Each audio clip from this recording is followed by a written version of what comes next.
Hey, good morning, good afternoon, everyone. Welcome to Radio 5G. This is Michael Henry Dunn with my remarkable co-host and friend, Nancy Hopkins. Good morning, Nancy. Good afternoon in Florida. Yeah, and we've got plenty to talk about. What's been happening lately is that Radio 5G, which of course was founded to help wake us all up to the reality of EMF, Wi-Fi, millimeter microwave radiation, the 5G rollout, the massive documentation of harm to human health and the environment, and how you can make a difference in your community, in your state, in your country, wherever you are, to stop this. And since then, now is a year ago and more, of course, things have gotten a little more complicated out in the world, and everything is kind of converging between 5G and the pandemic and the riots and the agitators, and all of it is becoming interlinked, where you can't really talk about one without talking about the other. So, Nancy, you brought in a really interesting comment from Facebook that you picked up. Shall we start out with that, or go to some of these other? Yeah, because it really does set the scene. It was a comment that was somebody else's comment that somebody picked up and put on Facebook on Cosmic Reality Group. And the person who actually wrote it is listed as an unnamed friend or something like that. So we don't know who actually wrote this, but the fact that they took the time to do it and did it so well is impressive. So let's just go through that if you don't mind. Sure, not at all. Yeah, I think, this is likely to go fairly viral, I would expect. And just gives a perspective on the whole thing that is good to hear, I think. So here we go. This is an anonymous Facebook comment on what's going on in America. I'm so confused right now. I see signs all over saying Black Lives Matter. I'm just trying to figure out which Black Lives matter when. It's not black cops. They don't seem to matter. It's not my black conservative friends. They're told to shut the F up if they know what's best for them by their black counterparts. It's not black business owners. Their property does not mean anything. It's not blacks who fought in the military. Their statues are destroyed by the Black Lives Matter protesters with disdain. So, which Black Lives Matter again? I can't keep up. I just can't. I'm exhausted trying to figure out what we're all supposed to do, believe, and be offended and outraged by next. 2 months ago, first responders were all the rage. In fact, they were heroes. We gave them free coffee, meals, and cheers as they drove by. Today, we hate them and want them defunded because they can't be trusted. 2 months ago, truck drivers were the heroes as well for keeping America moving and the grocery stores stocked. Today, we block the roads with protesters, drag them out of the cabs, and beat them half to death. Nurses and doctors are still cool for now, but they may be unemployed. They, too, are heroes, unless, of course, they truly believe all lives matter. Then they're filled with hate and are part of a problem like so many others. Just 45 days ago, protests weren't essential and were considered criminal, selfish, and a murderous activity. Today, they are gloriously critical and celebrated. All of the obvious criminal and murderous activities are simply ignored. If you protest about lockdowns for freedom, you are selfish and you will spread a virus. If you protest, loot, and riot for social justice, you are a warrior, and the virus seeds. Trust the experts. No, not those experts. Don't wear masks. Wear masks, but only good ones.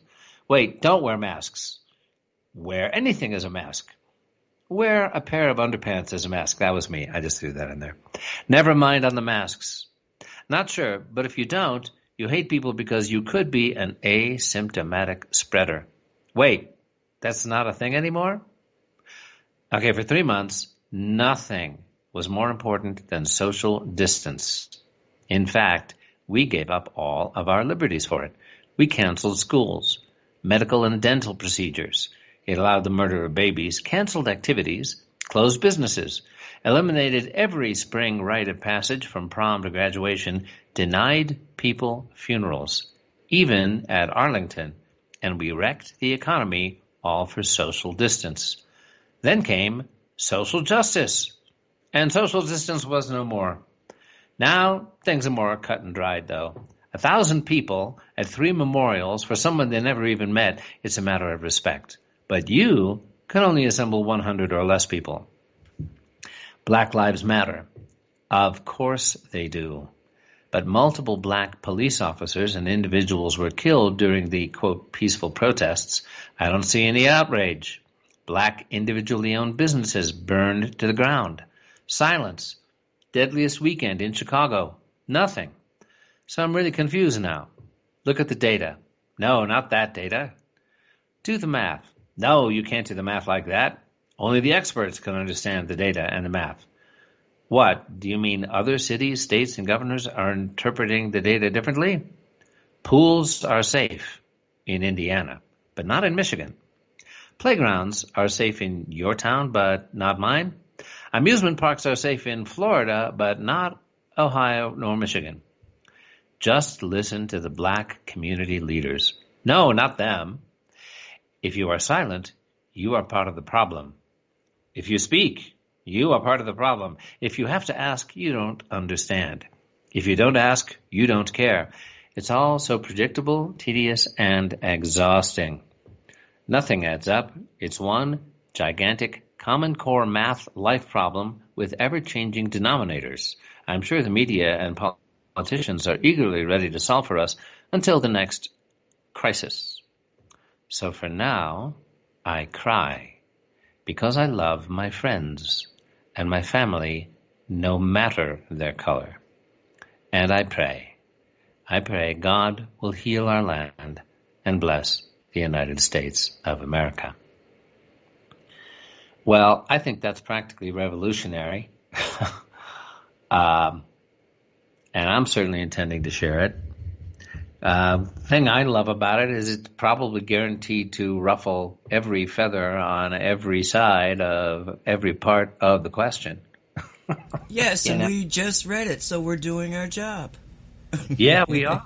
Yeah, we're pissing everybody off. That's what we do on Radio 5G, right? We like to be consistent. Mm-hmm. Yeah, because I try to find the middle road of what's real and what's true, and because I read stuff from Trump supporters, and I read stuff from Bernie supporters, and I read stuff from MSNBC, and stuff from Fox, and from alternative journalism, and stuff from Kerry Cassidy, and stuff from Benjamin Fulford, and of course everything that comes through from Nancy Hopkins, and I put out information from both sides. I have a little better understanding than I did before of what's happening, but I get people hating me from every section. Yeah. Yikes. Well, I mean, that's exactly where we're at. I mean, it's like, it's baffling. And what do we do about it? I mean, okay, we started out with 5G. Now, when we started it out, I honestly, because I'd been watching it for over 40 years, wasn't sure that we had a chance in hell of stopping what was already going on, because it wasn't just the 5G. The 5G was something that we could rally around, something that there was empirical evidence that they were trying to create a surveillance/population control environment that was part and parcel to the transhumanism effort and the technocratic takeover of our civilization. But we focused on the 5G because the 5G was the real weapon system that could make all of it come together. And it was a focal point. And there was something that could be done if you could get your local people not to put the system in, because it is a system. It has to run because the rest of the system's working. Who would have thought that the real slowdown, or because I do believe that because of the president's executive order that started a new group of people that have to analyze, that are not telecom people, that this is government and other people that are there to decide if a piece of equipment can be used in our telecommunication systems, but if it's a foreign piece of equipment, no, it can't be.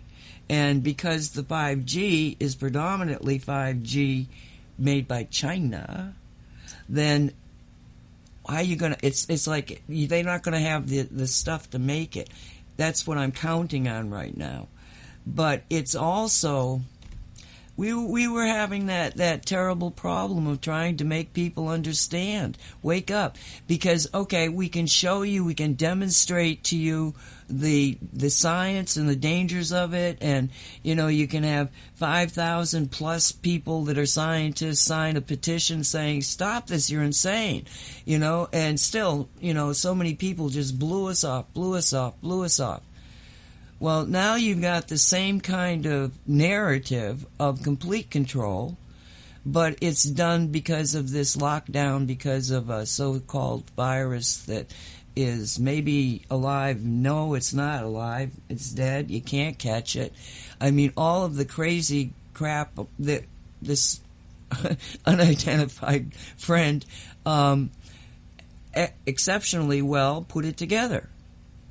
And then it morphs into, you know, the complete takedown of an anarchy, socialistic, Mayo, I don't know.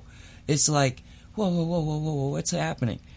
And if I am feeling that, I can only imagine what other people are. But I think that when you tell them about 5G, they're going to say, well, yeah, maybe they are trying to do this because look at all the other crap they've tried. You know, so maybe this is because we got out there, Michael, and we said that, you know, it's not only being an activist on the street, it's getting people to wake up and use their minds to break a contract that humanity might have inadvertently made with this technology and this, you know, would-be way of living. You know, so maybe putting out that energy to stop it, well, maybe this is the story, to stop everything, to make everybody pay attention, to look at life in a whole different way. It's never going to be the same. So whatever happens, we are going through an astounding event worldwide. And it's the wake-up question to me. It's like, okay, they're good. There's all kinds of folks, who knows how big a percentage, who are not going to wake up, who just aren't configured that way, are too scared, too invested in their denial, don't want to know, don't talk to me about that. I mean, I got siblings. I got a lot of siblings because, like you, I come from a big, you know, Irish family, Irish Catholic, Irish American, a family of 10. And so I got one sibling talking on the phone to another sibling, and they're talking family stuff. Let's keep it safe. Let's just talk about family stuff. We'll avoid the two, you know, unmentionable topics of politics and religion, right? And one sibling is dedicatedly spiritual and is awake to what's going on in the world geopolitically. And the other sibling really doesn't want to know. So all they're doing is talking about a third sibling's son going to a Catholic high school. Why did our brother send his son to that expensive Jesuit high school when he could have just sent him to the really, you know, high-class high school? And so my sister says, well, come on. You know, you sent him to that high school, the one that he went to, the Jesuit high school. You know, it was just indoctrination. Well, she'd said the wrong word, indoctrination. And it led to the hurried end of the conversation in a less than friendly way. You can't, just like families, you can't talk about this. So when I look at the bigger picture in the human family and say, okay, you're watching, we have both watched, Nancy, since we started Radio 5G back in March of last year, April, that there's been a huge wake up. You said several times that it grew much more quickly than you thought it ever would. And, movements spreading around the country. You've got people like, Josh Del Sol at, 5G Crisis. You've got the Empower Movement people, Cal Washington, and Switzerland calling a halt to 5G, other countries, states, municipalities. Meanwhile, the propaganda campaign just rolls on. And an interesting thing happened here in southern Colorado, where I am. So yesterday, I was worried that whether or not I'd be able to do the show today because we lost our internet across the whole valley here. And it's a really big valley. We lost our internet. And so a friend of mine called up the company, said, hey, what's going on? And, oh, by the way, is this 5G? Have you rolled out 5G? And the rep on the phone for the company read what was no doubt the prepared statement. Here, if anybody asks you about 5G, here's what you're supposed to say. It was something like, 5G is a, developed technology that our units are now capable, they are 5G capable, but the implementation is not in case, but the 3G and the 4G are fully operational and, et cetera. So that by the end, get through with the prepared statement. And my friend said, what? Could you say that again? So the person read it again, and it was equally as confusing double talk. And the person said, well, wait a minute. Do you have 5G operational or don't you? And the person says, look, I just read it to you twice. All right. I was like, yeah, you just read the, confusing BS twice. And guess what? I'm confused. So, the question of, is 5G rolling out covertly? Is it in the LED street lamps? Is it true that the towers have to be as close as 300 to 500 feet, not a mile apart? Is it being rolled out anyway? Is it part of, the plandemic, which is probably now a robot search term in YouTube, such that if in your friendly radio broadcast you say the word plandemic, the neologism, newly coined word, thank you, Dr. Mikovits, plandemic, you're going to get community standards violation. Who knows? But to me, that what's happening ultimately is about how large a percentage of the population has woken up, how many remaining percentage points can be woken up but haven't yet, and is it going to be enough to turn the tide when push comes to shove, which it already is. It feels like, I feel pushed and shoved. I don't know about you, but, this year between now and the election, between now and the inauguration, things look like they're just going to get so hairy in this country. It's like, but if enough of us have woken up and understand what actually needs to be done, then I feel like we've got a chance. And I feel like that's we're doing our part here at Radio 5G to help people understand what's real as we try to figure it out. We can share it with you and what we can do about it. Is this making sense? Yes, absolutely. I'm focused on the same question, I think that enough people have woken up. I think that people were waking up in much greater numbers than would have been anticipated, and that a lot of what we're seeing, this shutdown, this everything, is part of the awakening. It's like, what would I say? Well, I would say that, we have to be able to get people to focus on concepts that are really beyond their reach from experience. You've got belief, which is, I think it could be true, but knowledge is when you have experienced it. And we can give them a whole lot of, well, it's this way, it's this way, it's this way. But if you really haven't experienced it, and when we would say, that this is a surveillance, it's, well, it was very difficult for them to believe in that much evil. That it was, that this was designed to be able to essentially control and manipulate the population, and that it was deadly to the biosphere. They where they have the telecommunication systems, you have a complete crash in your lower echelon biosphere of the microorganisms in the soil, the insects, the smaller critters, the birds. The bees. The bees, they turn on 5G, the bees fall out of the air dead, the birds fall out of the air dead, and how much of that could they show us?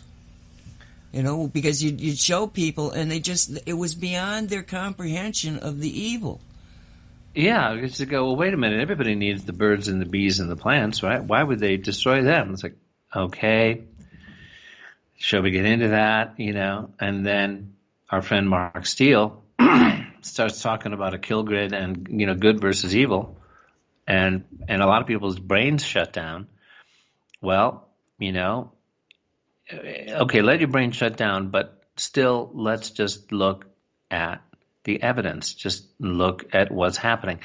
And here again, you come to that problem where people go, oh, yeah, you're calling it evidence. What's the source on that? Well, I don't listen to that source. No, I'm sorry.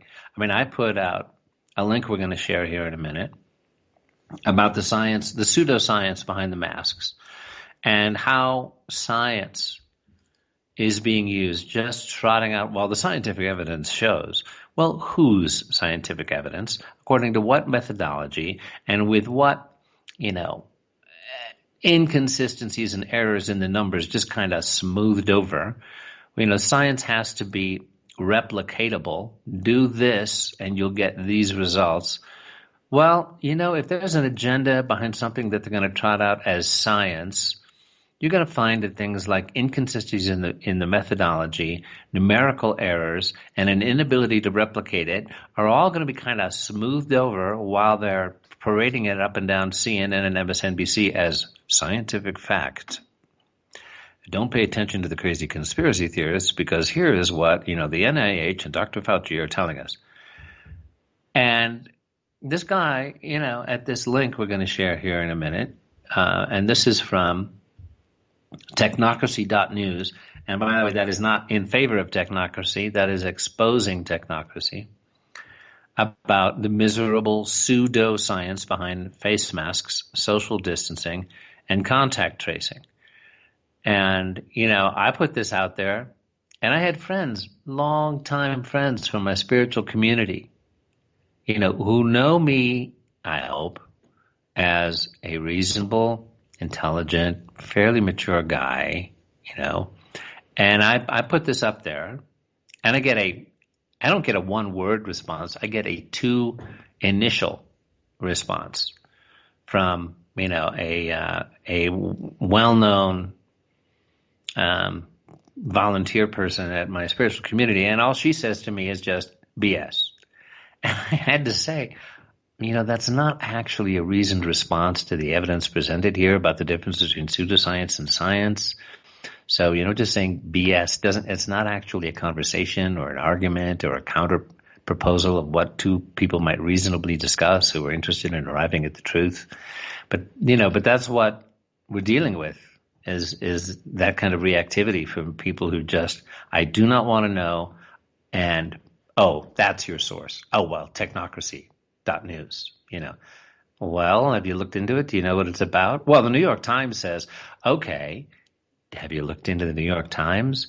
Have you looked at the board of directors? Have you looked at how many of them are former major telecom executives? Have you looked at the fact that the New York Times doesn't say a single negative word or present any of the massive scientific evidence exposing the health and environmental dangers of 5G? Have you ever wondered why, all the news that's fit to print actually is all the news that fits, as they used to say?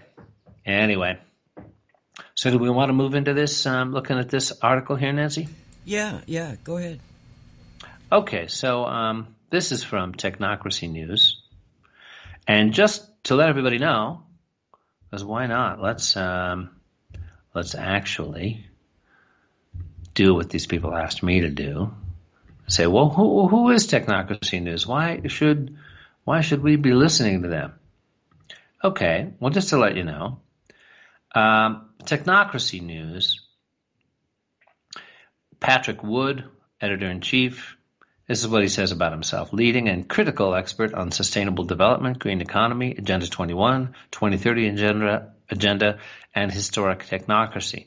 He's the author of Technocracy Rising, the Trojan Horse of Global Transformation, co-author of Trilaterals Over Washington, Volumes 1 and 2, with the late Anthony Sutton. He remains a leading expert on the elitist Trilateral Commission, their policies and achievements in creating their self-proclaimed new international economic order, which is the essence of sustainable development on a global scale. An economist by education, financial analyst, and writer by profession, American constitutionalist by choice, Wood maintains a biblical worldview and has deep historical insights into the modern attacks on sovereignty, property rights, and personal freedom. Such attacks are epitomized by the implementation of UN policies such as Agenda 21, Sustainable Development, Smart Growth, and in education, the widespread adoption of common core state standards. Then you have Mary Baker, Director of Training. She's from San Diego, wrote a book, Citizen Ninja, Stand Up to Power, keynote speaker on sustainable development, civic engagement, American governance, served on several nonprofit executive leadership teams. You've got Diane Bacigalupi, ambassador at large. Anyway, these are reasonable, intelligent, well-educated people, and they're letting you know their beliefs and values up front. All right? Here we are. This is what we believe. We're not presenting ourselves as the, what do they call it? What do they call it in the New York Times? The newspaper of record for the United States. Right? I mean, there's various media organs, and then there's us, because, let's face it, we're the actual source of credible news in America.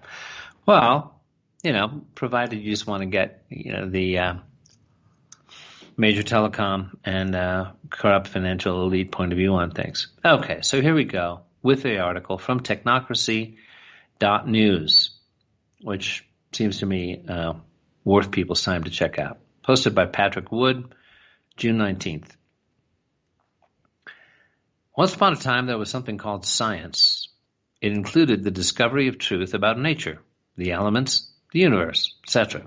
It was practiced by honest and accountable practitioners called scientists and engineers. They often invented cool new things as a result of their studies, but generally they had no primal urge to use their knowledge to dominate other people, groups, or even entire societies. Then, certain other scientists and engineers rose up and made a discovery of their own.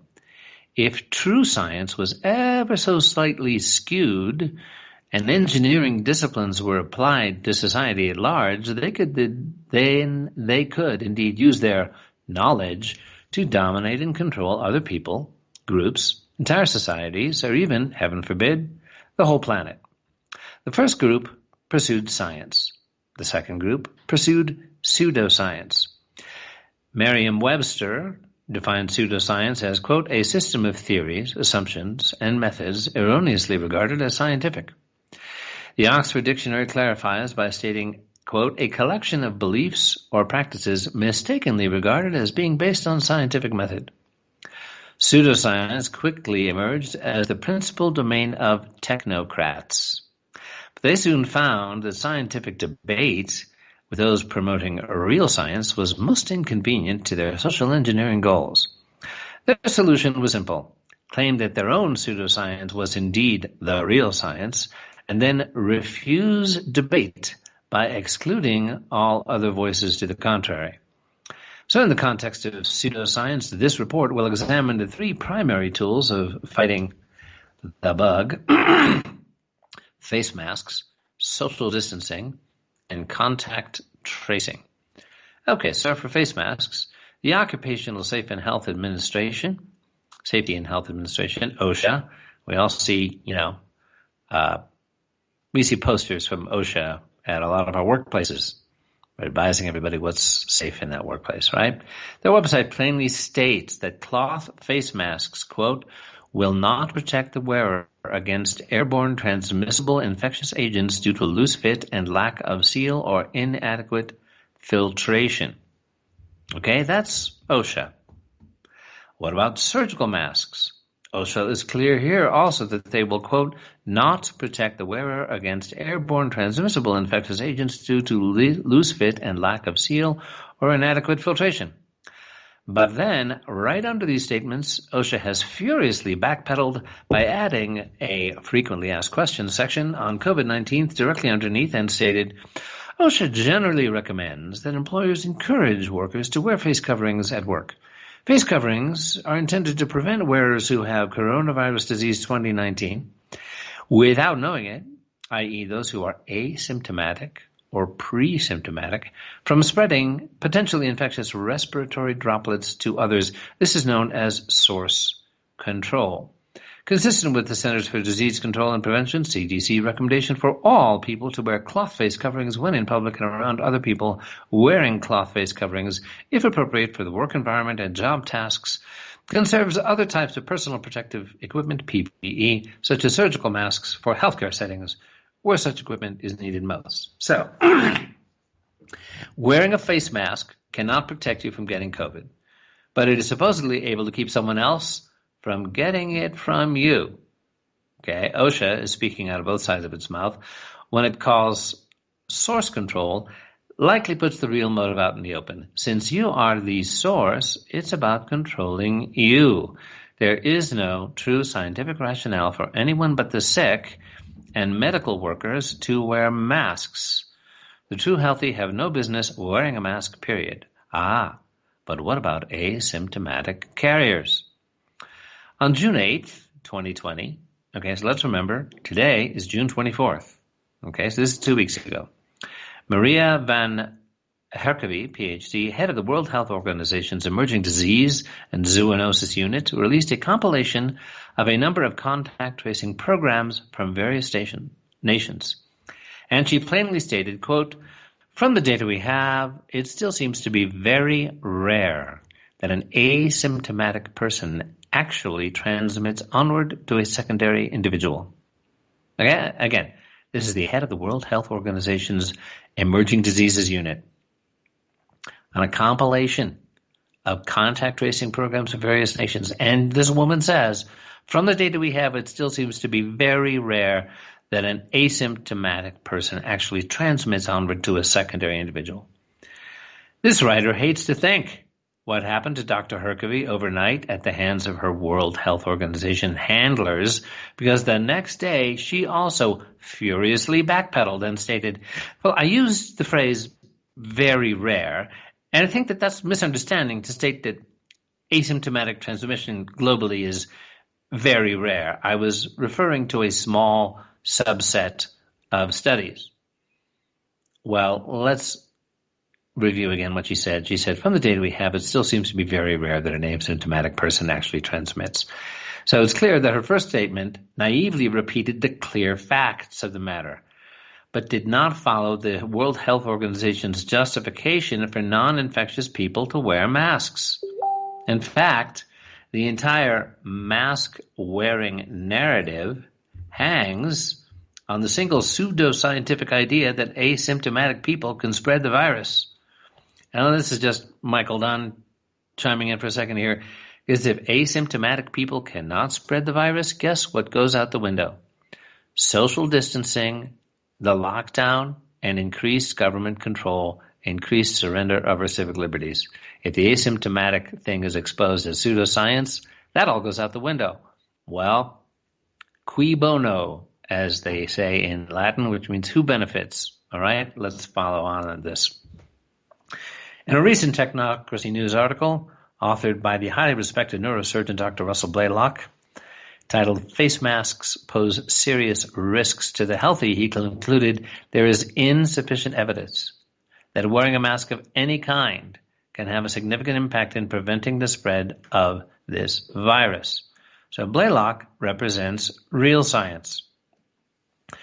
Nevertheless, in the face of clear evidence of the worthlessness of face masks for presenting disease, states and municipalities are mandating that face masks be worn by all citizens when outside their home. Large and small companies are forcing their employees to wear masks. People at large are scared to death to not wear a face mask for fear of getting sick or being mask-shamed by others if they take it off. So let's not forget that breath is vital to life. Many people believe that face masks lower the percentage of oxygen available for inhaling because you re-breathe much of your exhausted breath. However, a face mask itself does not retain a significant amount of your exhaled breath, since most of it is exhaled through the mask into the open atmosphere. Furthermore, when you inhale, most of the air delivered to your lungs comes from outside the mask. The real science is much more complicated than the amount of residual air contained within a face mask. So what I love about this is just Michael Dunn cutting in here, again, is that they're taking time to walk us through the real science rather than just the scary pseudoscience, you must wear a mask because of asymptomatic transmission. The real problem with breathing through a mask is that the lungs and chest muscles must exert a lot of extra energy to inhale and exhale. In other words, you must work harder to breathe the same amount of fresh air that you would normally breathe without a mask.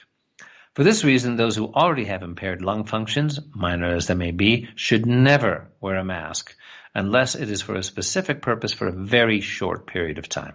The older you are, especially those over 70, lung capacity and muscle strength decline rapidly. This writer has already encountered several retail store employees forced by their employers to wear a mask during work hours who exhibit symptoms like headache, shortness of breath, or dizziness. When asked if they relate these symptoms to wearing a mask, every single one has emphatically said yes. Workers with the most physically demanding jobs are most likely to exhibit these kind of symptoms. Other considerations are age, any pre-existing conditions of the lungs like pleurisy, COPD, chronic bronchitis, pneumonia, etc., or chest muscles and factors like poor physical condition and obesity. Actually, any debilitating health condition should be a red flag. In other words, those who are prone to get winded without a face mask will immediately be at a disadvantage when wearing one. The net effect is that the lungs receive less fresh air with vital oxygen, even as the body is under more physical stress. Every employer and government entity that mandates the wearing of face masks should be required to do two things. First, they should carefully consider each employee as an individual to determine their suitability for wearing a mask. All factors mentioned above should be included, and in any case, no one should be required to wear a mask if it puts too much stress on their lungs. Many state-level politicians are now mandating the wearing of face masks for all citizens in public places. They have fallen prey to pseudoscience and are now putting entire populations at risk for physical harm that has nothing to do with COVID-19. In sum, lung strength, physical condition, age, pre-existing conditions, physical demands of the job should all be carefully considered by all. A blanket statement that all employees or all citizens should wear face masks is wholly inappropriate. Okay, so this article goes on at some length here, now to cover the social distancing, the pseudoscience and the real science on social distancing. And they quote inconsistencies in the data, numerical mistakes, unsound methods, and inability to replicate results in what is being used as a justification for social distancing. Cutting down to the end of that section, they say, what's the real purpose of social distancing? It's certainly not to curtail contagion. The only other possibility is to curtail economic activity and prevent social cohesion. Humans are social beings, after all, and lack of close proximity leads to depression, anxiety, and even serious health consequences. And then we go on to contact tracing. It's an established practice in modern medicine, useful for the early stages of serious infectious diseases like Ebola, TB, and sexually transmitted diseases like chlamydia. Every credible expert on contact tracing says it is effective only up to the point of mass distribution. In other words, during the very early stages of a contagion or a slow-moving or very serious disease. In the case of COVID, the horse has already left the barn. Except to harass people, there is nothing useful that contact tracing can accomplish.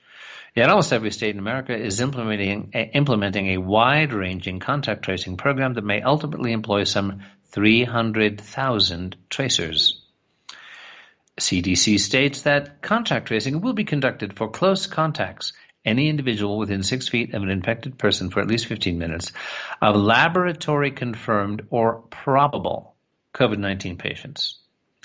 Furthermore, CDC's complete definition of close contact is someone who was within 6 feet of an infected person for at least 15 minutes, starting from 2 days before illness onset, or for asymptomatic patients 2 days prior to specimen collection, until the time the patient is isolated.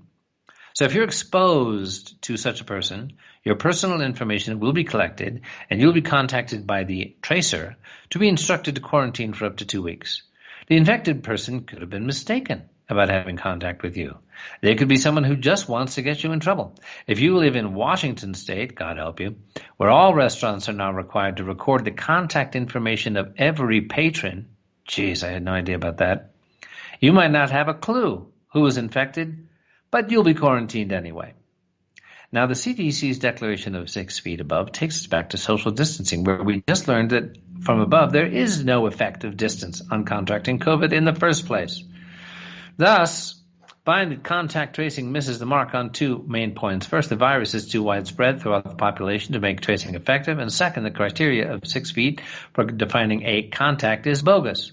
So why are governors, mayors, and health departments ramping up for a nationwide exercise in obtrusive contact tracing?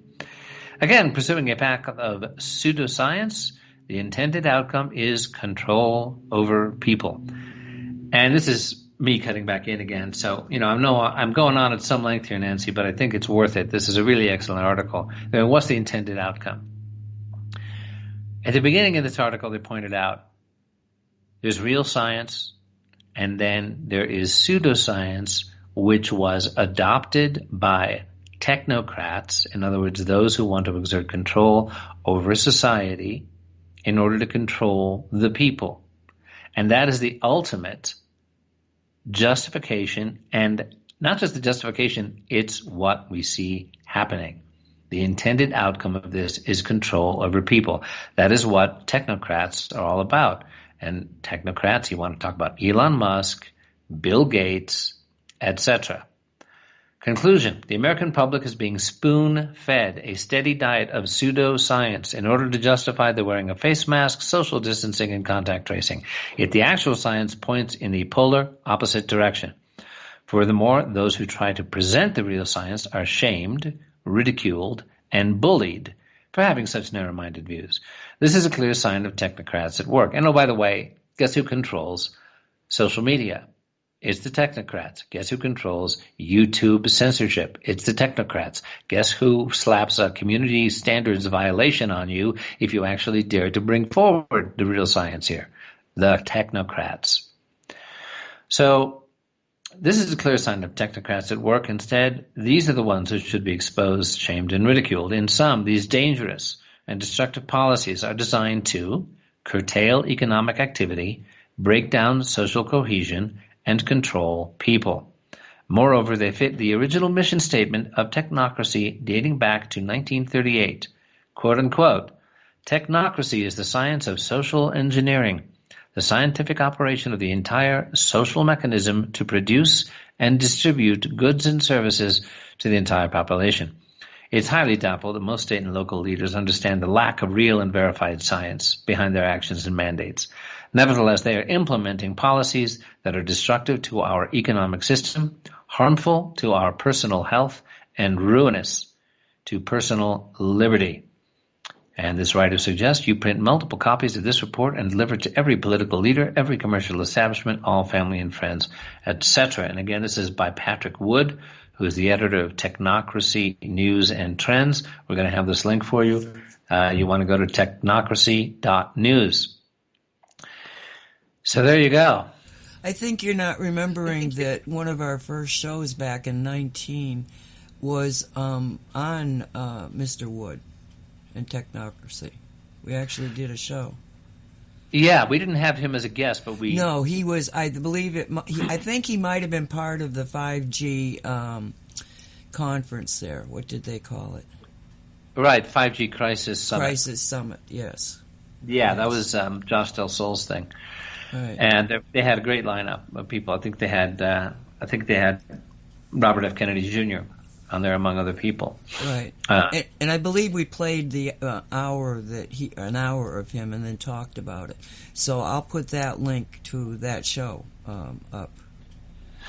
Yeah, actually, if we could prominently link that to 5G Crisis Summit, because Josh Del Sol was eager to have us, keep it connected to that, and he does great work. So we're happy to do that and let everybody know Patrick Wood was featured on 5G Crisis Summit. And by all means, folks, if this resonates with you, and I'm not a scientist, but I'm a pretty well-informed person, and this is worthy of the attention of any reasonable person who is not in a totally reactive, bury your head in the sand, don't talk to me about it, I'm only going to listen to CNN, CDC, New York Times. Well, spread it around. Well, Michael, I've been doing, I became aware of from the get-go, I didn't believe in this mask crap.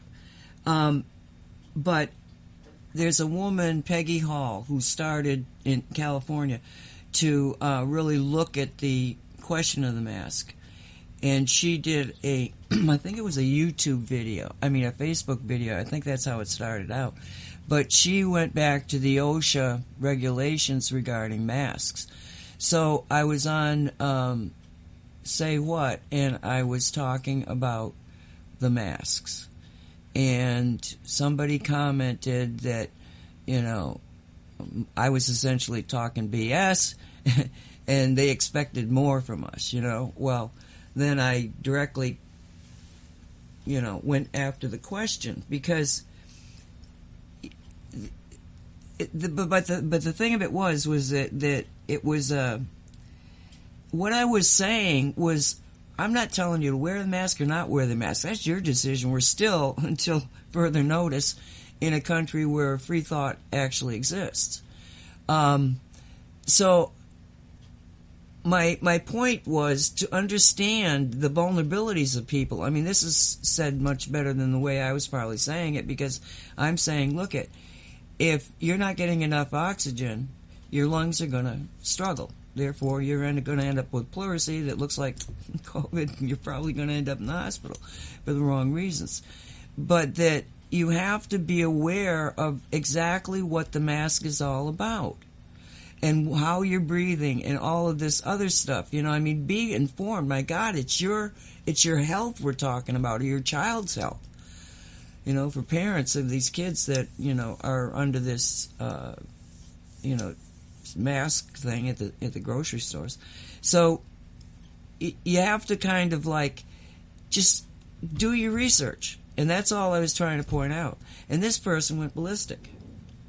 So I thought it odd, but, so then about, 45 minutes later, I'm having a conversation with some friends, and the one person in the room who, if you said the word Trump, they would instantaneously go into the dysfunctional thinking. Now she's gotten over a lot of it, but it definitely seems like programming. And do you remember when we had Cyrus Paras on? Paras? Yeah. Yeah. And he was talking about the phone and the fact that the phone could essentially read the brain energy that you have an electroencephalocardiogram, you're reading the brain. Well, you're reading it because your brain is making an electromagnetic signal that can be monitored by equipment. Well, in this case, it's the phone. So the phone realizes that you've just sent out a signal of real anger, okay? And it's associated with the word Trump. So it remembers this. So every time you hear the word Trump, this phone reacts and feeds you more anger, sends out the same signal. And with the concept of resonance, you're going to get even angrier. It's just a matter of science here. We're talking. Yeah. So, it was interesting to me that the person who had been, in my opinion, programmed by the word Trump is now being programmed by the word mask. And so I went back to the person that in the chat room, who I knew personally, and I said, exactly why were you so upset? And it turns out that she is got the top 5 things of a person who is vulnerable. And I said, so you're screaming at me and telling me not to tell people to take off masks because they are dangerous. You're being selfish because you're trying to protect yourself. Is that correct? And then she's trying to, talk about it. But, yes, again, you have to kind of pay attention to the details and watch the people who are disagreeing with us to see what's triggering it. And very often it seems like it's the Manchurian Candidate, the phone call, and you get a word over the phone call, and now you become a killer. It's kind of like that.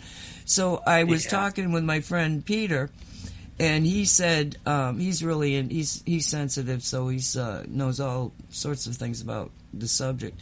And he said that back a few years ago, somebody discovered this particular capability of the cell phones. And there was a legal case, and the cell phone company said they wouldn't use it against human beings. Of course not. They're so good and benevolent, and they're not controlled by any dark factions. There are friends at Verizon, iPhones, and right. Yeah. But anybody that thinks that the story about, the programming that can occur because of your telephone, well, do your research if you don't believe me and go find out this legal. It's there.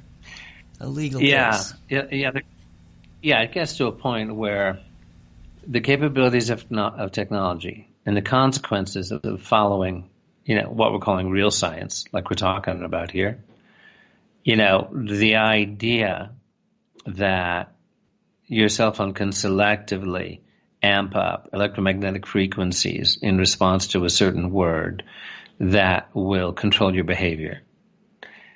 That is just so scary for a lot of folks that their brains shut down and they invoke the handy label, conspiracy theory, which there's evidence indicating was deliberately, played up by intelligence communities so that people would have an intellectual crutch to fall back on, to not have to look at things that the intelligence communities didn't want them to look at. Oh, that's a conspiracy theory. Okay? So that's where they'll go when things just get too freaking scary. When reality, it's like 5G is a kill grid and surveillance and control device that's, causing that's exacerbating the 6th extinction event and is giving your kids brain cancer at school. I was like, okay, yeah, and it's the Pope and the Queen and the Illuminati, right? Get out of my face. It's just one of those. I mean, I find myself saying things now that the Michael Dunn of, let's say 15 years ago would have just gotten totally infuriated. I would be exactly one of these people. Back then, people would say to me stuff about 9/11. And, okay, it's the Pope and it's the Queen, and it's the Illuminati, and it's the Vatican, and it's the Jesuits, and it's the Windsors. And I go, oh, geez, how did my friend here become so loony? What happened to this decent, rational person that now they're spouting this nonsense, right? And, so today's wacky conspiracy theory is tomorrow's, accepted fact. Just look at Edward Snowden, what he was warning us about. I was like, oh, yeah. That, what he came out and demonstrated and proved and exposed had previously been ridiculed as a conspiracy theory. And now we all go, oh, well, okay, yeah, the NSA and CIA are spying on all of us, domestic surveillance. Yeah, okay, well, say that 15 years ago, and you're a conspiracy theory nut. So, what wacky conspiracy theory of today will be tomorrow's accepted wisdom? Well, given how fast things are moving in this year of 2020, by Christmas, there could be a whole lot of woke up folks who didn't want to be woked up. That's me deliberately being anti-grammatical. There's going to be a whole lot of newly awakened folks who are going to be completely disoriented and freaked out because there's no hiding from it anymore. That's what I'm seeing anyway.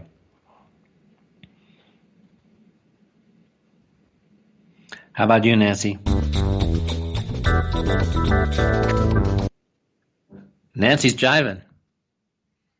Nancy, are you there? Okay. I got muted because all of a sudden I realized that I didn't have. There's a particular song that Barbara Manassas and her husband Craig Stewart have done, and it's called "No Consent."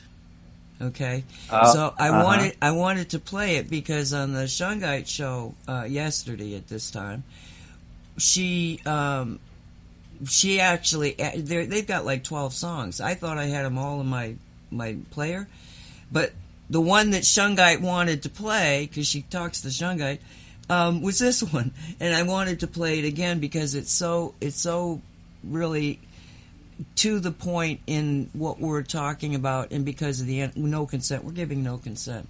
I totally agree with what you were discussing. It's right. It's an extremely. I don't think that anybody really knows, the full implications of what's happening. I think there's a lot of things going on behind the scenes, as you know. I'm not sure where it's all going to come out, but I don't feel apprehensive about anything. I feel like whatever this strange little path we're on, I think it's a good path. I think it's a solid path, and we just have to really get engaged with what do we want to see. If reality is what we think it is, what do we want to create? And one of the messages from Shungite was basically like, yeah, you come here to experience things, to grow. Well, guess what? We're running out of time. So we're going to kind of skip over stuff. Instead of going through the pain and the agony and whatever you have to do to, no, we're going to just forget all that stuff. It's all drama. It's all in the past. We don't need it right now, because where we are is in such an unprecedented position in all of history, probably galactic history, that we really have to just jump and figure it out as we're falling. Because we have to be able to engage our imaginations to get us out of this.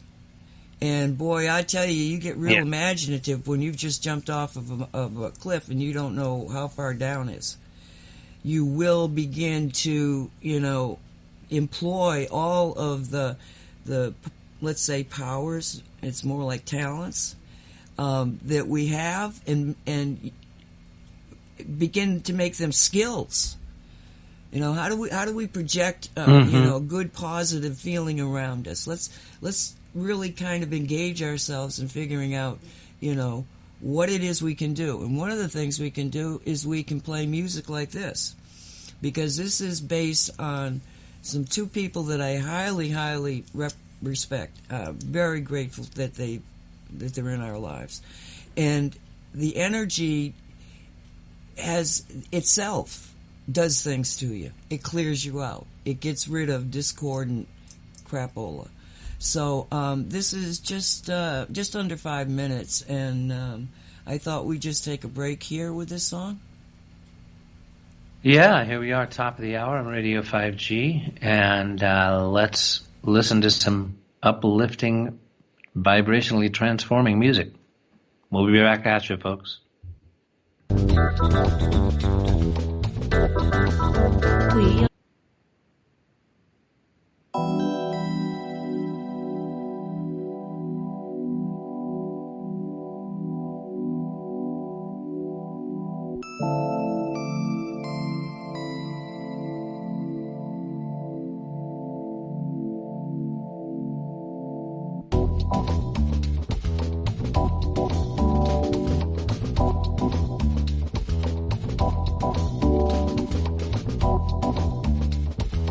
Hey, you, guess what?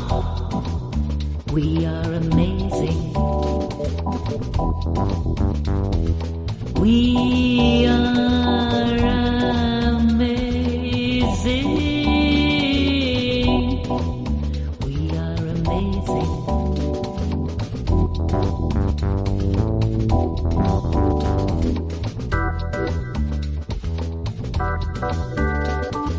You try to kill us all, but you ain't gonna succeed.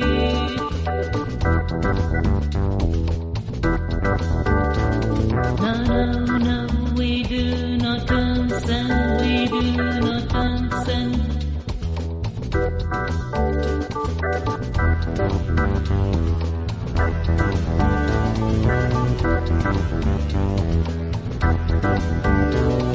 We know what you're all about.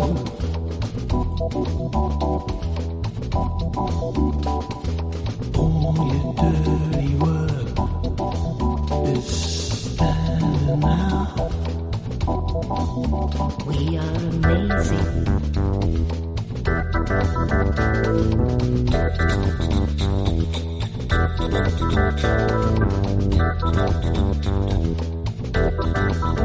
We are amazing.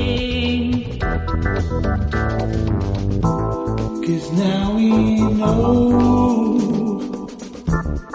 all of your lies. Now you can say we didn't warn you. And you can't say a single thing, 'cause you know we're gonna fly. We're gonna fly high.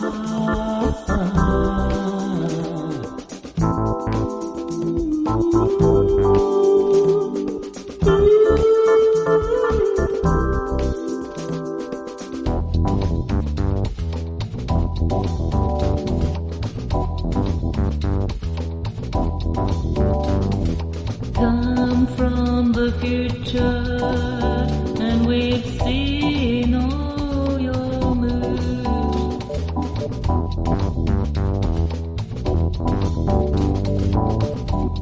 You ain't got a chance. No, no, not a chance.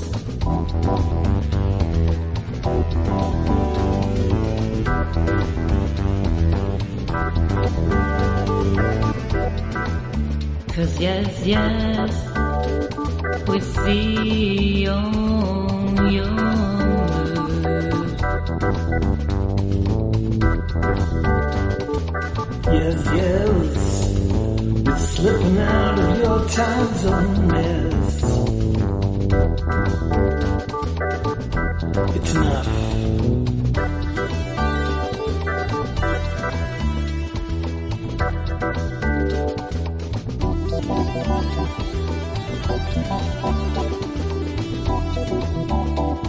You ain't got a chance.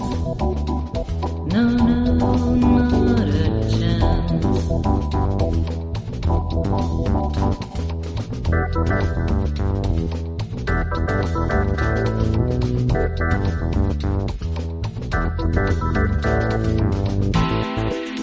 No, no, no, no, no, no, no, no, no, no, no.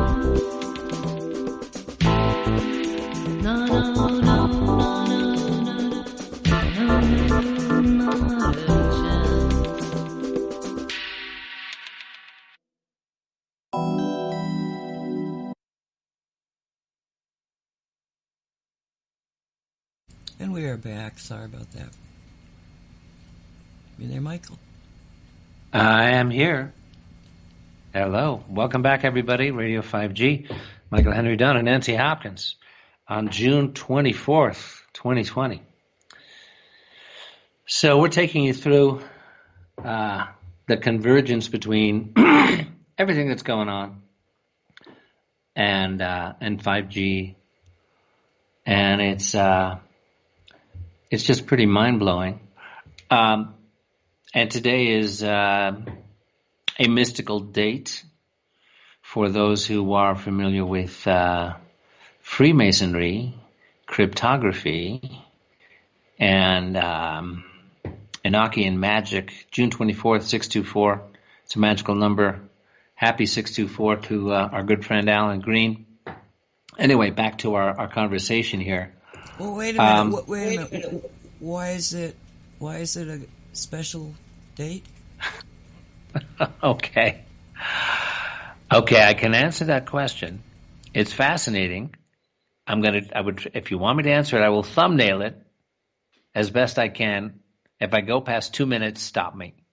Well, no, I'm very interested because June 24th, right? Today. Yeah, right. My birthday. Hold it. Today is your birthday? Today is my birthday. That's why I'm like, what are you talking about?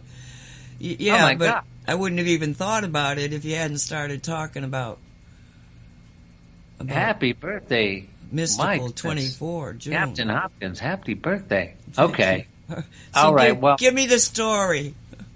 All right. We'll go off the grim stuff to something else for a minute here. Okay. June 24th is the feast day of St. John the Baptist. Did you know that? No. Okay. So St. John the Baptist is regarded as the patron saint of, guess what society? The Freemasons. St. John the Baptist, patron saint of the Freemasons. Now, in the old days, in the old calendar, June 24th was also midsummer, right? As in Shakespeare's famous play, Midsummer Night's Dream, right? So then there is the famous mathematician, astrologer, wizard of the Elizabethan era, Dr. John Dee, who was also deeply involved in Queen Elizabeth I's spy network. He also pioneered a lot of cryptography. Spies used codes back then just like they do now. And Dr. John Dee was right close to the power circles for most of his life. And his great dream was to reconcile the warring factions of Catholics and Protestants and Anglicans and Puritans that was going on, all that bloody stuff going on during his lifetime, by decoding the language of the angels. And this was about actual communion with angels. And he used what's called a scrying device, which is a sort of black mirror. And his personal scrying device for peering into, sort of like crystal ball gazing, communicating with angels, that is actually preserved in the British Museum in London. You can go look at it. But he developed what are called the Enochian tables. He wanted to find and he wanted to get at the secrets of the lost book of Enoch in the Bible. Now, for those who are familiar with Freemasonry, the key to Freemasonry, the Temple of Solomon, every Freemasonic lodge has a representation of two pillars, the pillars, twin pillars of the Temple of Solomon. It's an essential part of Freemasonry. Their secret ceremonies at the upper levels of Freemasonry all have to do with the building of the Temple of Solomon, Hiram Abiff, I am that I am. These are all inner circle Masonic stuff, right? So Dr. John Dee has communion with the angels, and he develops what's called the Enochian tables, which have all these squares. And in each of the squares, there's a little symbol. And each of the symbols is a letter in the language of the angels. That was his overriding goal. If we can only commune directly with the divine, we can have a spiritual understanding that will transcend all these bloody differences. Well, guess how many squares there are in Dr. John Dee's Enochian tables? There's 624. 624. June 24th. Now then you get into the question of the succession to the throne of England. And the 17th Earl of Oxford, Edward de Vere. 6 letters in Edward, 2 letters in de, 4 letters in Vere, Edward de Vere, 624, who supposedly died on June 24th. Once you start to go down that rabbit hole, you find Royal Arch Freemasonry's secret codes, and they have a steady, typical framework method that they use. And so to wrap this up, because I'm already deeper down the rabbit hole than I wanted to go, it turns out to be the key that unlocks a huge treasure trove of secret society knowledge, of free-thinking knowledge, connection to the speed of light, the pyramids, the 12 mathematical constants, and the nature of reality itself, all can be found by going down the rabbit hole of 624. And so I recommend you folks who are still listening to this to go to ShakespeareEquation.com, do a search on YouTube for Alan Green, Green, Alan, Alan Green. He's a good friend of mine. We should have him on here. And the Shakespeare Equation, to be or not to be.org, but he's got absolutely fascinating YouTube videos that you can check out that will reveal the magic of 624, June 24th. And by the way, Dr. John Dee's code number as a spy for Queen Elizabeth was 007. John Dee is the original 007, and Ian Fleming, when he invented James Bond, gave him the 007 number in tribute to the original spy cryptographer, Dr. John Dee. That's the end of my thumbnail. How'd I do, Nancy? It's fascinating. And I love the details that you do maintain, or retain, I should say. It's fascinating.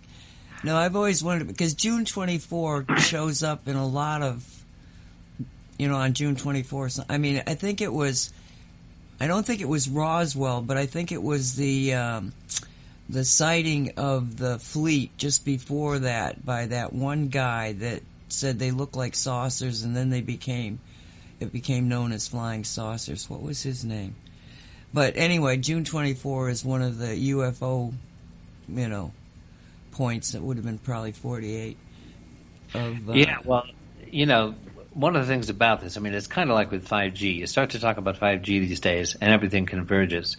You talk about 624, and you end up talking about, my loud German shepherd out the door here, you end up talking about the succession to the throne of England, the Cabal, the bankers, the Templars, and it takes you right down to what's happening today. I did a lot of research on all this, and then Alan went down the 624 rabbit hole and made breakthrough discoveries that they're going to be talking about for 100 years, in my opinion.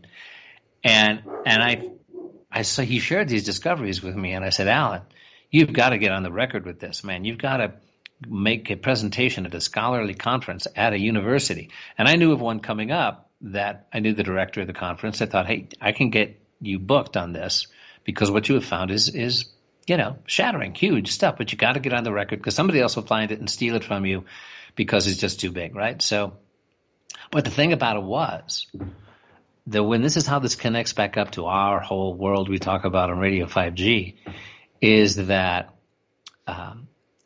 what he had found actually connected to the legitimacy of the succession to the throne of England.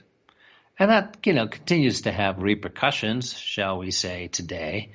And it also exposed, the true Shakespeare authorship scenario. It's this scandalous nobleman, not the guy from Stratford. And the evidence is overwhelming. So what do you do with that? So, the mathematics. Look at the arithmetic here. These codes, this answers to standard cryptographical methods. This isn't some wacky conspiracy theory. This is hard cryptographical methodology. This, military stuff here, right? So we said, okay, we need backup. We're just, Alan's a musician. I'm an actor, journalist, musician.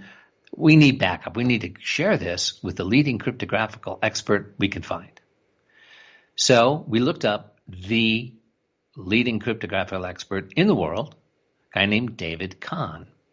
And he wrote the book on the history of cryptography and codes. And he has top secret clearance at Langley and a PhD in history from Oxford. They gave him top secret clearance at CIA in order to be able to write the history of cryptography. And so it's great. Well, let's go talk to him and show him what we got. And he lives in New York. And great, we got an appointment. He wants to see us, and we're going to share what we found. And then I talked to a friend of mine who was former undercover special forces. And I told him about this. He said, you guys might want to be a little careful because you go to New York and you share what you have found with this guy who has top secret clearance at Langley, and what you have found not only overturns the UK's major tourist attraction, but has implications for the succession to the throne, and you share this with this guy who has a PhD in history from Oxford, he's establishment, and let me tell you, if he says to you, you guys have really got something here, I think we should follow this up because this actually answers all the hard methodological stuff. Okay, well then, maybe he's for real and you're safe. But if he says to you, nah, guys, I'm sorry. This is interesting. It's a nice try, but, no cigar. It doesn't really work. And then if he asks you, so are you in town for a few days? You tell him, yeah, we're going to hang out in New York. We want to catch a few plays on Broadway. We're staying in Midtown, right? And you hightail it back to JFK, and you get on the next plane out of there. Because if what you found is real, and he recognizes it, and he wants to know if you're staying around, he makes one phone call, and you guys don't make it to the airport. So we decided maybe it wasn't such a good idea to go see Mr. Kahn. And Alan did his presentation at the university without backup from Langley's cryptography guy. Anyway, that's that rabbit hole. It's pretty fascinating, but it all connects up to, the cabal, the corrupt elite, the agenda. Don't rock the boat with the Windsors, for crying out loud. And there's all kinds of secrets that get unveiled once you start to go down the who was Shakespeare rabbit hole. Well, I mean, as a trained university graduate historian, it's like you wonder how much of it is true. When you get to this side of it, you go like, how much of it's true and how much of it has been lost. And I so enjoy listening to people who have gone down, a different side and talked about, because when I was in history, you because you had to make term papers and stuff like this, you'd look at stuff that wasn't mainstream, but today, Michael, they don't even learn civics. It's not a mandatory course. It was when I was in school, and then it became an elective, and now they don't even... civics, you mean like the Constitution? Yeah, like what's the government? What is the government? Well, yeah, what are three the three branches. Three bodies? There's legislative and judicial and executive. Hello. Yeah, that stuff. And what your responsibilities are as a citizen. Yeah, I mean, you've got to absorb more information about our government and how it works in order to pass your citizenship test than you do to graduate from high school. Oh, and I don't think that very many graduates of high school would be able to pass that test. Yeah, that is really embarrassing, and it's scary. You start to feel like it is. You look at like the protesters tearing down these statues. Don't they know who these people were and are? Don't they know? I mean, it's just don't get me started on the statues, but it's pretty alarming. I mean. You start to feel like a dinosaur just because you know stuff that you figure everybody's supposed to know about American history, It's the memory of one generation that one generation you can lose the entire society. And that's why, if I was a true conspiracy crazy person, I would think that, the fact that they took all these people and put them back into nursing homes where they were exposed to COVID, that was genocide to get rid of the elderly because the elderly remember. Okay, well, you could go there, but think about it. You also hear about statistics that, in fact, there is not an increase of overall deaths in America compared to any typical year. We're not losing more people this year than we have in any previous year. Because they're calling them all COVID. Well, yeah, hello. So, the idea that in the beginning they were calling it, the millennials were calling COVID the boomer remover, right? Like, oh, great, these irritating baby boomers who are sitting on their wealth and refusing to, go gently into that good night and, bequeath to us all of their assets. Great, we get rid of the boomers. Well, sorry. I'm glad I didn't hear that one until just now. Yeah. Oh, that's sad. Yeah, that's kind of sad. So, anyway, yeah, we're actually your parents' kids. You want to talk matricide, but it's just, it's a pseudo cool, arrogant ignorance is what it is, and it's not, let's not demonize generations. This is another thing we get into: tribalizing by gender, tribalizing by race, tribalizing by generation. Oh, you're a Gen Xer. Oh, you're a millennial. Oh, you're a baby boomer. No, I'm a human being. I'm an American. I'm your uncle. I'm your brother. I'm your cousin. I'm whatever. Just get over it, kids, and read a little history. Well, yeah. what I do again, another positive of this situation. When we first started out, we got into the question of the 5G in Taos, New Mexico. Taos, New Mexico. And it was people who had kind of been minding their own business, and suddenly they're fighting 5G. They weren't by nature, well, I guess maybe by nature, but they had not been activists from the get-go. It just 5G took them into that position. And so they had to, and it's a small community, so they had to now interact with the local governments. Okay, well now with what's I guarantee you that probably 90% of every American wouldn't have been able to tell you who the heck your city government is. What's the county government? What's the government about? Who are the people? Even if they're voters. And because of this the first thing that started happening was people going to the streets saying, I've had enough of this. Right? And knowing that they had to appeal to their local governments. So you have I don't know how extensive it is, but it's certainly more than it was, awareness of local government. Yeah. Never mind the fact that they're also being educated in the concepts of state governments versus federal government. Well, the president is saying to the governors, let me send in take the National Guard, get the National Guard in there, bring them in. Now that's a state's ability. The National Guard is really associated with the state government more so than the federal government. The federal government can activate them for the active army. But so again, now you're beginning to perceive, there's state governments and there's a federal government. It's almost like civics is being jammed down people's throats at this point. Yeah, thank God for that. It's, in Taos, I was working with, some of the activists down there. It collected, more than 1,000 signatures.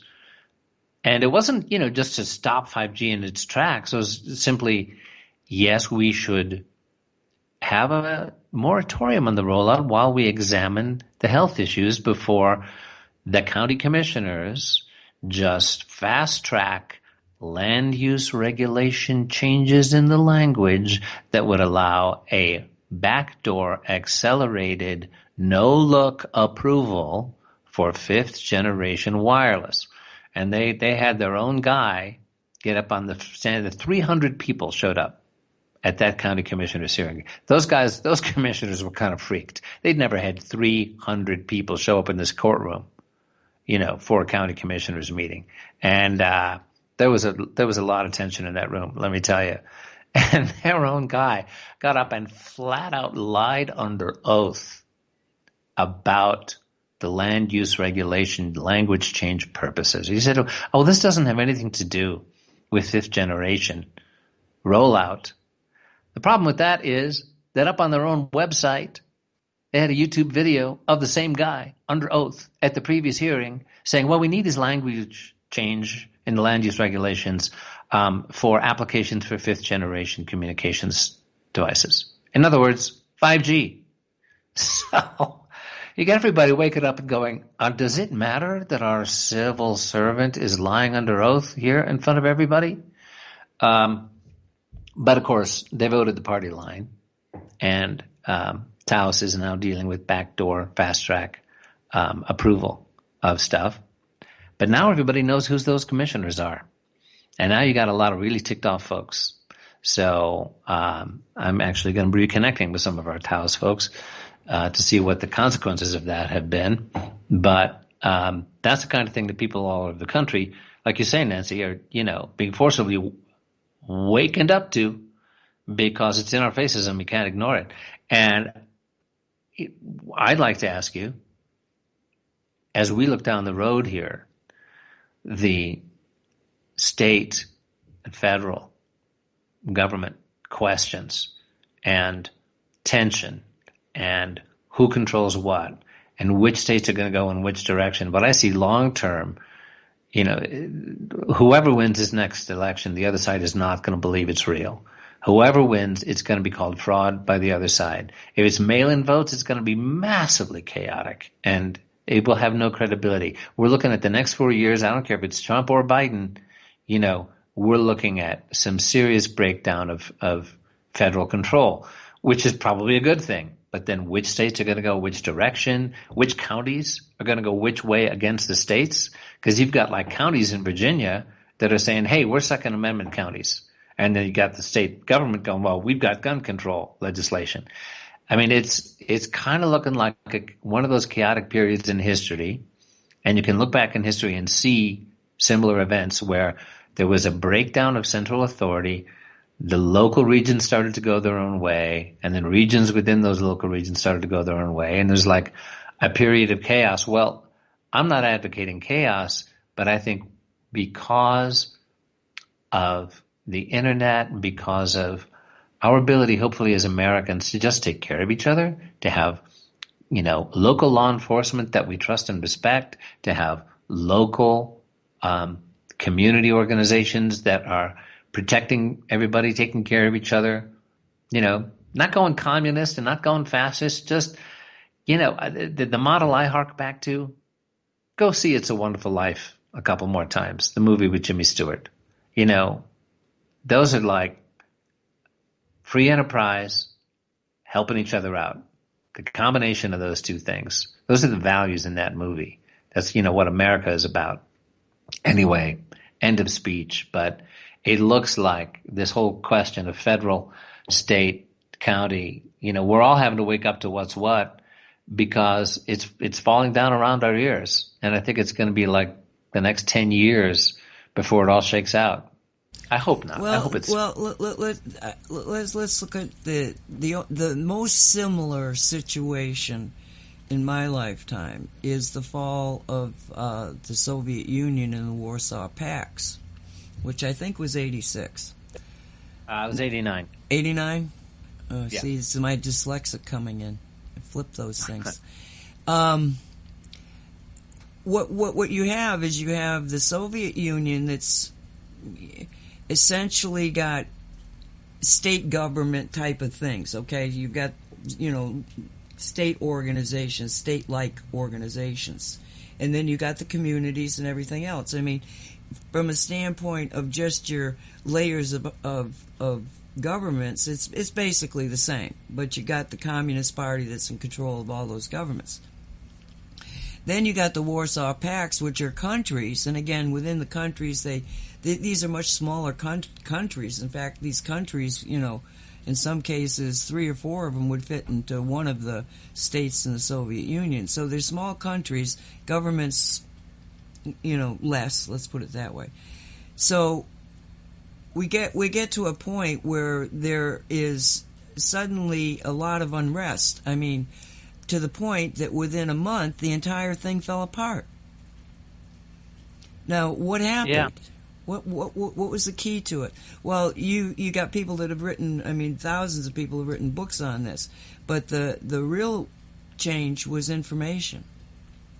Because at that time, you had Soviet control and let's put Communist Party control over every single printing device, anything that could print.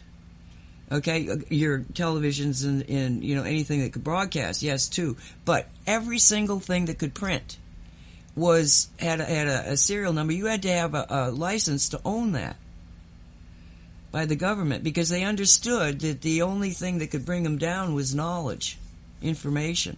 And so it was critical that they control it all. Now, what happened in '89 was that the fax machine started getting popular. Not a problem. It's a part of the telecommunications. It's like a telephone, they think.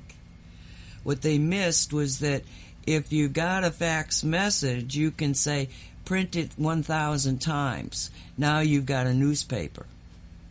And you can follow the decline the explosive decline in the communist world, the world on the other side of the Iron Curtain, in a month's time, 30 days, because the people started getting these fax printed newsletters that basically told them, look we're under the control of the Communist Party, and the Communist Party is only 10% of this country. If we stand up, they have to stand down. And that's precisely what happened. Yeah, and Poland was sort of the leading edge of that, because you had the Solidarity movement, and then you had the crackdown in the 80s, and, Lech Wałęsa jumps over the fence at Gdansk in the strike and goes to negotiate with communist authorities on behalf of labor unions. And that's, is the whole arc of what happened with Solidarity and the crackdown and Wałęsa being in prison. And this is while there's Pope John Paul II, the Polish Pope, giving the Polish people hope. And so by the time the 80s winds down, what you're describing, was really happening, especially in the second half of the 80s when fax machines, started to come out in like 87, 88. Then, suddenly everybody's got a printing press and everybody's sharing information. And I just love, what happened in '89 was so magical. Now, it was like a year and a half later that the Soviet Union finally collapsed, when the Communist Party tried to pull a coup and take Gorbachev down, and it, failed miserably. But that November of '89, when the Berlin Wall fell and Germany was reunited, it was just one of those magical little human events where, okay, down in Hungary, some embassy in Hungary decides, we're just so tired of trying to process people trying to escape to the West. We're just going to we're going to give you, you can go travel to Vienna. Okay, well, Vienna, Austria, that's in the West. That's the free West. And so people are going there. And suddenly there's, what's a little trickle. Some little diplomatic door opens and people are lining up and it's a flood. And then then the rumor gets out. Oh, they're going to open up Checkpoint Charlie. They're going to open up the Berlin Wall. And people are lining up. On a day in November, suddenly there's hundreds of people lining up because there's a rumor that they're going to let us go see our long-lost family on the other side. They're going to let us go, go down unter den Lindenstrasse and see what it's like to be free. And so it comes down to a guard at the gate who's like calling on the phone to a superior and saying, was ist los? Is this real? Are we supposed to open the gate? And the official, I don't know, it's like he didn't answer the phone or the guy didn't know what to do, and he just said, oh, what the hell? And he opens the gates. and there was no going back. The Berlin Wall was history. Yeah, hundreds of people flooding in. It's too late. Genie's out of the bottle. And, virtually overnight, the Berlin Wall fell. The people just tore it down rock by rock. And then, Germany was de facto reunited, whether they liked it or not. And Gorbachev kept the soldiers in the barracks. He kept the tanks hidden in the woods. For whatever reason, Gorbachev did not do the crackdown as one government after another in the Warsaw Pact liberalized. And then, the Communist Party tried to overthrow him, and then the next thing you know, the Communist Party got outlawed. Yeah, it's just one of those magical things.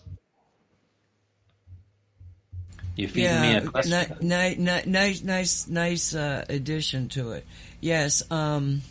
So the point being that this can happen very quickly.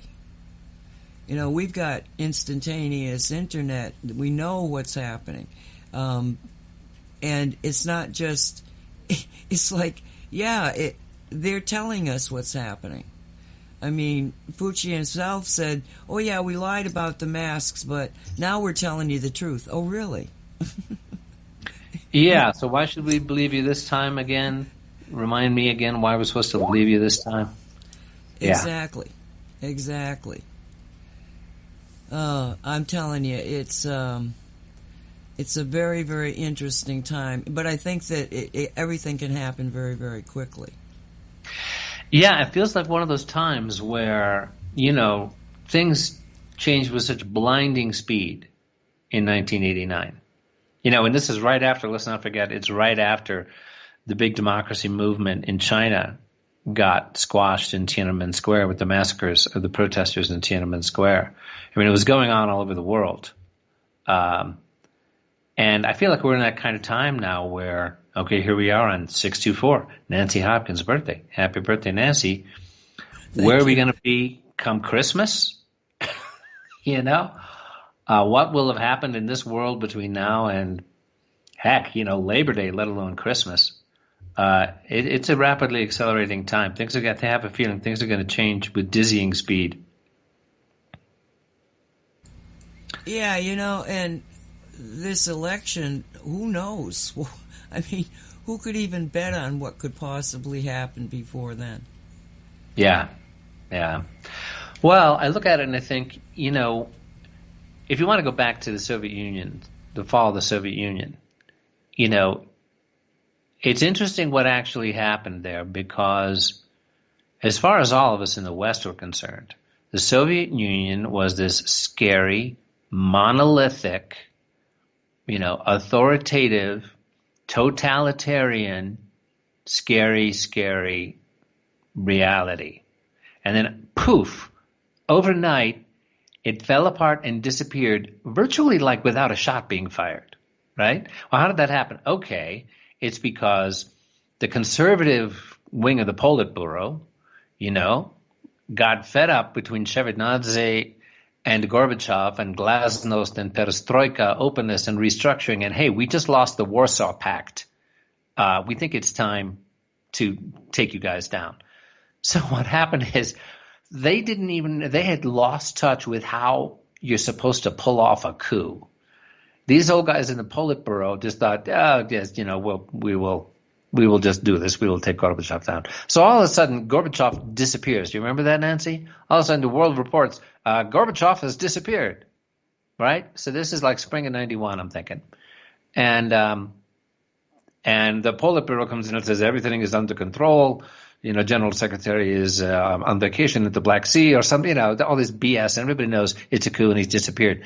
Well, they forgot to do job one in a coup, secure the TV station, secure control over the media. What do you do in a coup? You put the tanks in front of the TV station, so it's your guy who's going on the air to go, everything is under control, and we have put Comrade Gorbachev on vacation in Black Sea. Okay, well, they totally blew it.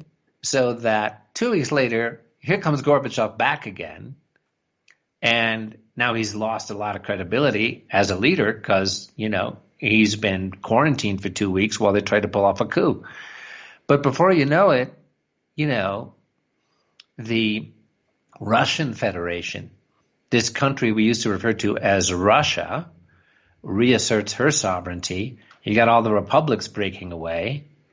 And, you got this wacko Boris Yeltsin manning the barricades with the protesters for the revival of Mother Russia. And, and overnight the Communist Party is outlawed. The monolithic, all-powerful, scary Soviet Union with their nuclear arsenal that kept us all ducking and covering under our school desks in the 60s and 70s is poof, disappeared into the dustbin of history. And I think we're in that kind of, that happened, I think it was August of 90 maybe. I'll look it up. But like you say, Nancy, it was just overnight, within a heady number of days, suddenly the world was a very different place. And I think that's what we're looking at. And I think that is because so many people in all of those nations that you just discussed, that they had already made a decision as to a change of reality. The communist experiment, let's put it that way. Now, let's be clear on this. The Soviets themselves were Soviet. They were socialist. They thought that communism was a utopia that they probably never get to, but that they would use this socialism to try to get there. So we're talking about a nation that adopted socialism and had, more than a few decades to be able to try to make it work. And what happened was that the people said, this doesn't work. We got to make a change. And so in their own minds, they are making a change. We've talked about this, I think, in the past, that they actually were growing more potatoes on private farms than they were in the commune farms. And still to this day do. Because the people will take a little piece of land between two buildings and make a garden out of it. Yeah, it's the doxos. They're vacation homes. That's where all the food comes from. Yeah. So, yeah. The concept of what we're talking about here today is the same situation. Too many people have said something is terribly wrong here, and they're beginning to focus on what is wrong because it's in their face.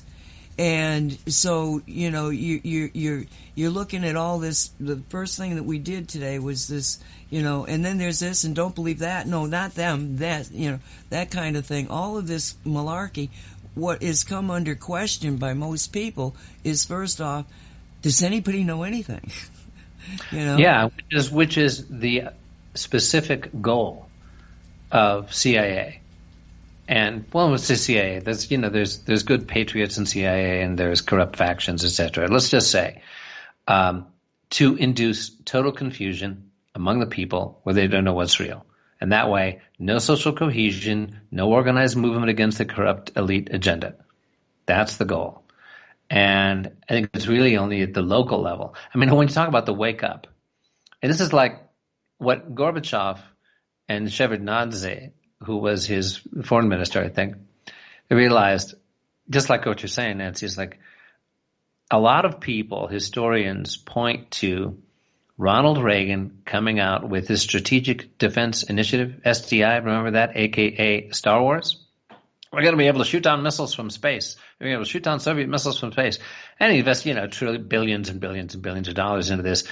And Gorbachev had just come in after the death of Andropov, and they look at each other and go, well, holy crap, we can't match that investment. And, and our whole centralized control system's falling apart anyway. Let's see if we can do a reform. We got to do a reform because, like you say, this isn't working. So glasnost means openness, perestroika, restructuring, right? Those are the code words. And so they tried to gradually do openness and restructuring. And then the disaster at Chernobyl forced them to be more open because, heck, everybody's getting radioactive particles coming over from Ukraine because of, our misfunctioning nuclear plant. We got to be more open and tell people. So by the time they try to do this, you can't reform a structure that's so rotten to the core, it's tottering to the brink of collapse, right? And that's basically what happened. I was following this really closely in 88 and 89, and I heard a joke which I really liked, which is, let's just say this is a communist official stand-up comic. And he says, communism is like my mistress. She is beautiful, but she is stupid, and she doesn't work. I mean, it's like communism is a beautiful idea. Isn't it gorgeous? To each according to his need, from each according to his ability. Isn't it gorgeous? It's beautiful. The only trouble is it's stupid and it doesn't work. And there's no restructuring and reforming a system that's rotten to the core. And I think we may be seeing something like that in the U.S., except that at the core, to me, the American ideal and the Declaration and the Constitution and, the actual dream of freedom that America represented to people around the world for a couple of hundred years, that's like they say, you probably heard this, Nancy, that the true republic of the United States of America isn't dead, it's in a coma. And it can be restored. So here's hoping. Well, I think I don't think it is dead. I think that it lives in too many minds yet. And not just the older people that can remember because they were taught civics when they were going in school, but by all of the soldiers that have fought for an America that is represented by a flag, but together the flag in America represents a freedom that is unknown in most countries. So I think I think it is out there. I think it is alive and well. One of the things that I have thought about is that we have these anarchists, these socialists, and I feel bad for these people because they think they're, that they're endowed somehow with the, rights to claim all this stuff. And they have no concept that socialism doesn't work, boys and girls. It's been tried and tried and tried. And there was a woman from Venezuela last night, was on a radio TV show, telling her experience when Venezuela, which was one of the most successful economies and societies in the world, when it was taken over by the socialists, within virtually a year, their economy has crashed and people have lost all their freedoms. And that's what she was warning, us of. Don't underestimate what is happening to you. It happened to us. Yeah, well, here you get into, like buzzwords like socialism that are used to scare people. Because there's real socialism. There is, Soviet-style socialism, central control, totalitarian communism, which is an evil system. Deluded, evil, easily corrupted, like George Orwell's old line from Animal Farm, the animals stage of evolution. And the motto is, all animals are created equal. And then along about, a year later into the revolution, the corrupt has taken over and somebody notices they changed the document and now says, all animals are created equal, but some animals are more equal than others. That's kind of, what you see happening. So, I like this. I studied this stuff in high school. Like in high school, I was required to read Edward Bellamy, Looking Backwards. Do you ever hear of Edward Bellamy? Probably not. No. Oh, okay. Yes, I think so, but I couldn't tell you who. Yeah. Well, basically, to thumbnail it, because we're coming to the end, I don't want to go into a long, dissertation here, but to thumbnail it, the triumph of the proletariat was supposed to sweep through Europe. That was the communist dream, Das Kapital and all the rest of it, right?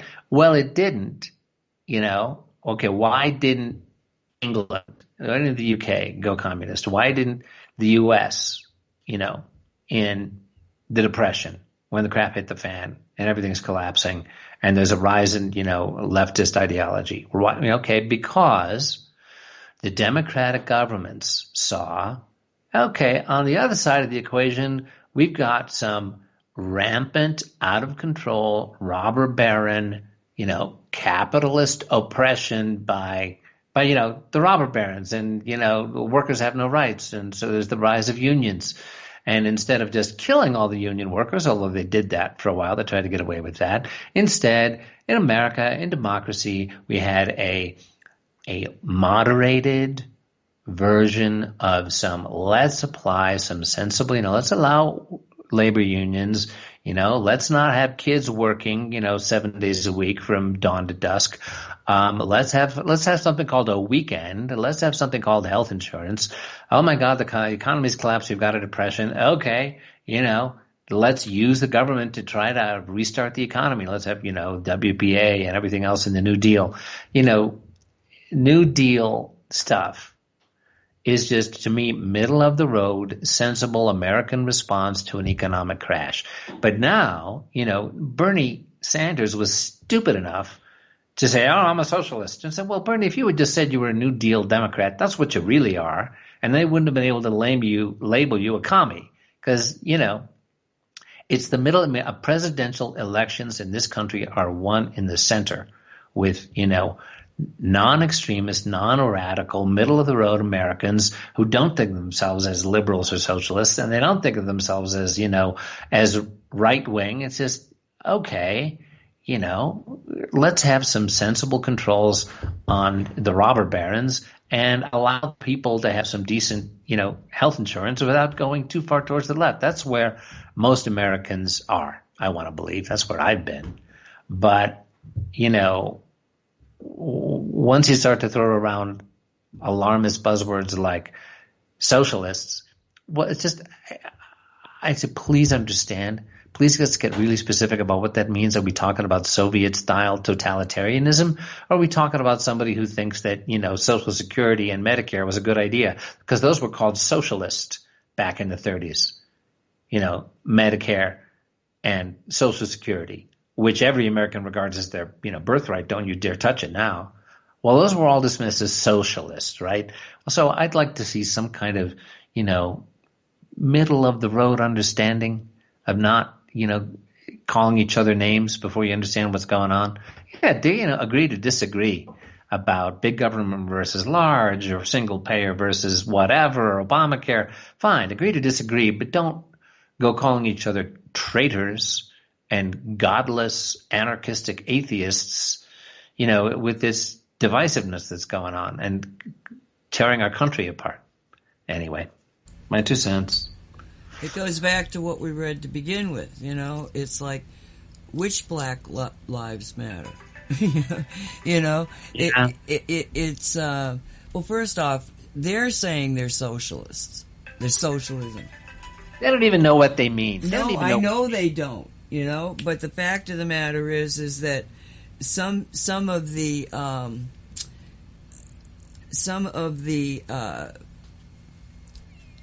people that are leading this have talked about being trained as socialists. So they're the ones that are bringing it up, because I don't think of this as socialism. I think that this is more of an anarchist, because you're taking down everything. Nothing seems to matter. You're not trying to tell me what it is you want. You're telling me what you don't want, which seems to be everything. Yeah. Yeah. So I'm completely confused as to what they want, and I don't think they know.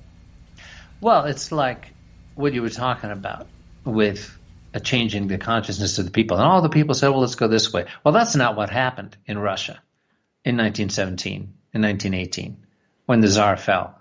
There was the Kerensky government, democratic, trying to pick up the pieces from the fall of the Tsar. And then in came the Bolsheviks. And the Bolsheviks overthrew the Kerensky interim democratic government. And, okay, if you want to get into who funded the Bolsheviks and who were they really, well, then it followed the Civil War, red versus white in Russia. And, Lenin came out on top. And suddenly, go watch Dr. Zhivago if you want a story version of it. But it's one of those things where you see it happening now. you don't take it seriously. Like, oh, these crazy kids with their autonomous zone in Seattle, that'll fizzle out. Well, if you've got trained agitators and you've got, this level of chaos, just beware of what can happen. If suddenly you thought something that was going to go away, they probably thought Hitler was going to go away. Oh, this push that they're doing, and Kristallnacht, it's obviously trying to blame the Jews. Nobody's going to, believe this wacko. Well, lo and behold, suddenly he's chancellor and millions of people die.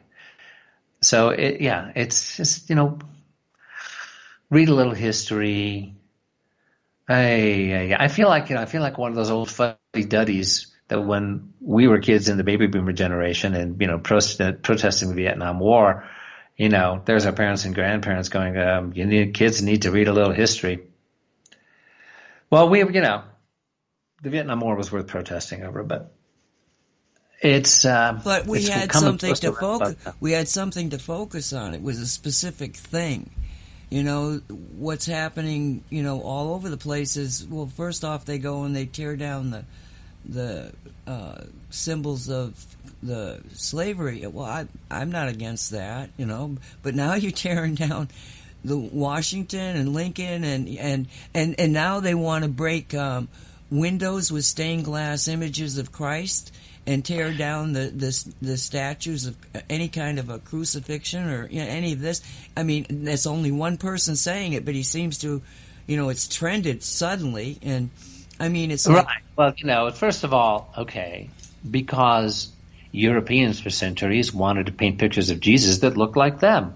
Well, the real Yeshua ben Joseph of Nazareth, was probably olive-skinned. He certainly wasn't Anglo or European. He certainly didn't have light brown or blonde hair and blue eyes. He probably had olive complexion, Asiatic, basically. But never mind. Now Jesus is a white guy, right? Oh my God, a white man. And I just saw a heartbreaking story. I'll do very quickly. A woman I know in Wisconsin just posted on Facebook. She's Norwegian descent. Her great-great-grandfather fought in the Civil War. He was a anti-slavery activist. Fought in the Civil War, led a Wisconsin regiment, and there's a statue of him in Madison. Well, that statue has been decapitated and the head thrown in Lake Mendota. Because it's a white man. Well, it's a white anti-slavery activist who risked his life for the freedom of African Americans. But no, he's a white guy. My point exactly. It's like there is no coherency in what they're saying. They just want to tear down. So, to me, that's an anarchist. Well, okay, we always try to end on a hopeful note. We've got about 45 seconds to end on a hopeful note. Well, anarchists don't work. There's very few of them. So, just think of what you want. Just put that image in your mind of what you want. Don't even pay any attention to them. They'll go away. Take your energy away. Exactly. Focus on the solution. Solution. Because when the chaos dies down, people are going to look around at what's working. Oh, look. That town that has a community organization, has good relations with local law enforcement, has locally grown food and clean water that they've taken care of to provide for everybody in that area. That's working. Let's do that. So that's happening, folks, and we'll share more of that with you.